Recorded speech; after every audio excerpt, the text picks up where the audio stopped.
Finalizar con esta primera ronda de intervenciones, tiene el uso de la palabra el senador Cristóbal Arias Solís, del Grupo Parlamentario de Morena, hasta por 10 minutos.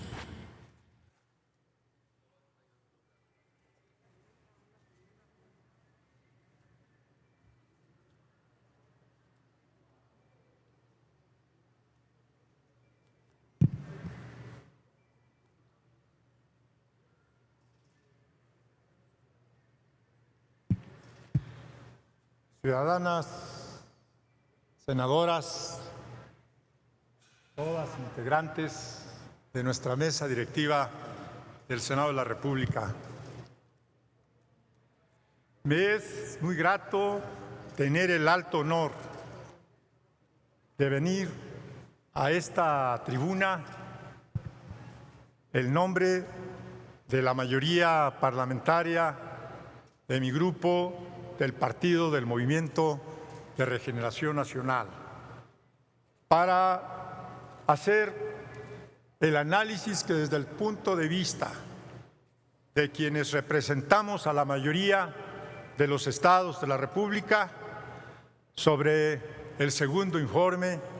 del señor presidente de la República, el licenciado Andrés Manuel López Obrador. Sabemos de antemano que no estamos aquí como grupo mayoritario para lanzar loas de júbilo por el difícil momento que atraviesa nuestro país. Este es un informe que ha rendido el presidente, es el segundo informe legislativo en los tiempos de la pandemia del coronavirus, que vino a agravar las de por sí deterioradas condiciones de vida de nuestro país, en el que le dejaron los gobiernos que le antecedieron, en una crisis política, económica, social y de seguridad. Hoy hemos estado escuchando atenta, detenida y respetuosamente las voces, es así, del pasado, aquí representadas en buena medida, que añoran los sexenios dorados con sus alternancias políticas intrascendentes, que fueron más de lo mismo del viejo sistema antidemocrático, autoritario,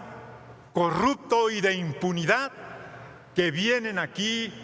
lastimeramente a quejarse por no encontrar las condiciones como en aquellos recientes sexenios dorados de la corrupción y de la impunidad y de los privilegios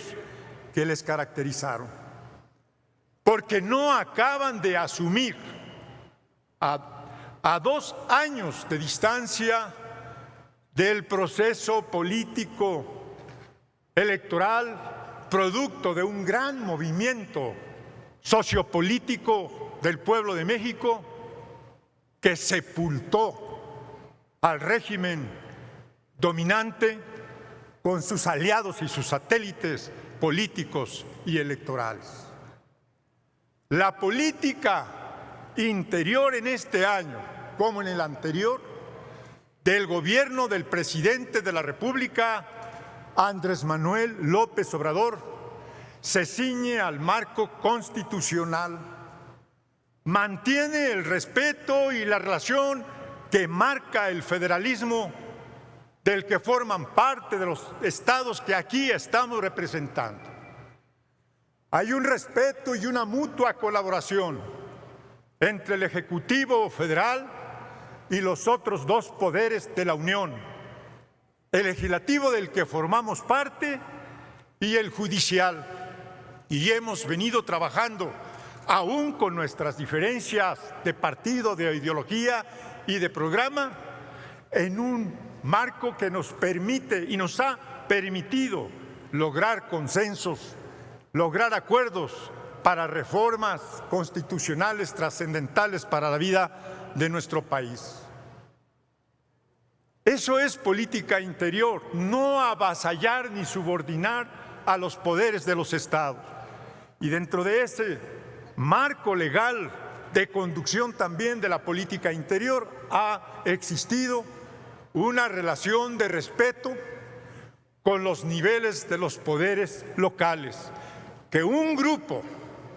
de una organización que representa a los gobernadores haya disentido, y más por cuestiones de carácter político y de cara al proceso electoral, interesados que se encuentra ya en curso, hayan roto y buscado sepultar un espacio de análisis, de deliberación y colaboración entre los propios gobernadores y de interlocución con el gobierno federal, no es responsabilidad del presidente de la República, porque la CONAGO no es dependencia del gobierno de la República ni apéndice del presidente de la República, pero ya seguramente que la gran mayoría de los gobernadores emanados de la fila de nuestro partido el próximo año, que habrán de triunfar del partido del Movimiento de Regeneración Nacional, habrán de retomar lo positivo de esta organización a la que le han puesto una lápida los gobernadores de los partidos políticos de oposición, para convertirla en ese mecanismo y espacio de deliberación y de interlocución entre los tres niveles de gobierno. Por otro lado, aún dentro de la situación de crisis de la pandemia, del coronavirus y sus consecuencias económicas y sociales, se ha podido garantizar como parte de la política interior de este gobierno la estabilidad y la gobernabilidad. No se ha avasallado a los poderes locales en ningún estado, por más que aquí se venga falazmente a cuestionar el estilo personal, político del actual régimen y del presidente de la República, acostumbrados a prácticas del pasado, de buscar comunicarse por medio de boletines pagados con los cuantiosos recursos del erario público, a prácticamente todos los medios de comunicación, que en muchos casos, salvo honrosas excepciones, se limitaban a dar cuenta o a elogiar al gobernante en turno y a los integrantes del gabinete. Hoy tenemos un presidente de la República que comunica, que dialoga, que da la cara, como ningún presidente de la República que se registre en muchas décadas. En todo el sistema político dominante anterior, por vez primera hay un presidente que informa, que da la cara, que comunica diariamente, que enfrenta a sus críticos, que debate, que rebate las críticas a las que tiene derecho, es respetuoso de la libertad de expresión, porque no hay una sola voz autorizada de los medios de comunicación que puedan señalarlo de hostigamiento, de persecución, de encarcelamiento, de cierre de medios de comunicación. Es un demócrata comprometido, no de ahora, sino de siempre, comprometido con la democracia, comprometido con la libertad de expresión, comprometido socialmente. No basta la democracia si no hay compromiso social. Y López Obrador es el presidente que ha llevado, con el apoyo de la gran mayoría de nosotros, ha elevado a rango constitucional la política social encaminada con grandes recursos, con muchos recursos, como parte de la política interior de su gobierno, a apoyar a los sectores más vulnerables de la población para convertirla en una política de Estado, no del capricho transitorio de un gobernante, sino de una obligación que busca ser permanente. Parte de la política interior no se podría entender más allá de la estabilidad, de la gobernabilidad, del respeto y defensa de la soberanía nacional, si no se buscara combatir firme y decididamente en contra de la corrupción y de la impunidad que ha venido corroyendo por sexenios al sistema político mexicano y contaminando a distintos sectores de la sociedad. Por ello, se presentaron las iniciativas que también en este Senado de la República aprobamos para dotar de instrumentos legales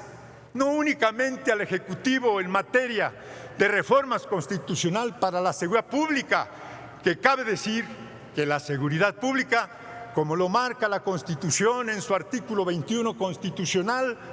es una función que corresponde a la Federación, a los estados y los municipios, y no puede endilgarse los problemas que se siguen arrastrando en materia de seguridad, en materia de inseguridad y de violencia criminal. La Fiscalía General de la República está haciendo también su parte y creo que muy pronto habrá acciones legales en un caso emblemático que esperemos que deje precedentes en la lucha contra la corrupción y la impunidad, que es el caso Lozoya, que abrirá la caja de Pandora ante los ojos del país para exigir que haya procuración e impartición de justicia para combatir la corrupción y la impunidad heredada por las voces viejas del pasado que hoy se quejan por la pérdida de los privilegios. Termino. Ciudadanas, senadoras, integrantes de esta mesa directiva, diciendo que hay saldos positivos, aunque haya grises por la situación de crisis. Son más los saldos positivos de un gobierno austero,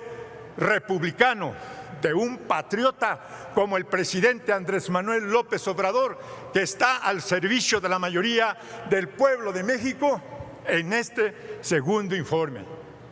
Termino diciendo, en este día, en esta fecha histórica, en este Día de la Patria, que más allá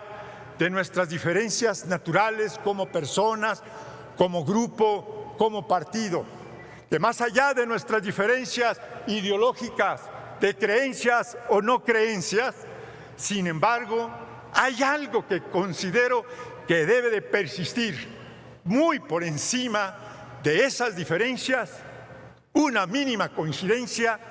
que es esta patria grande, ancha y generosa,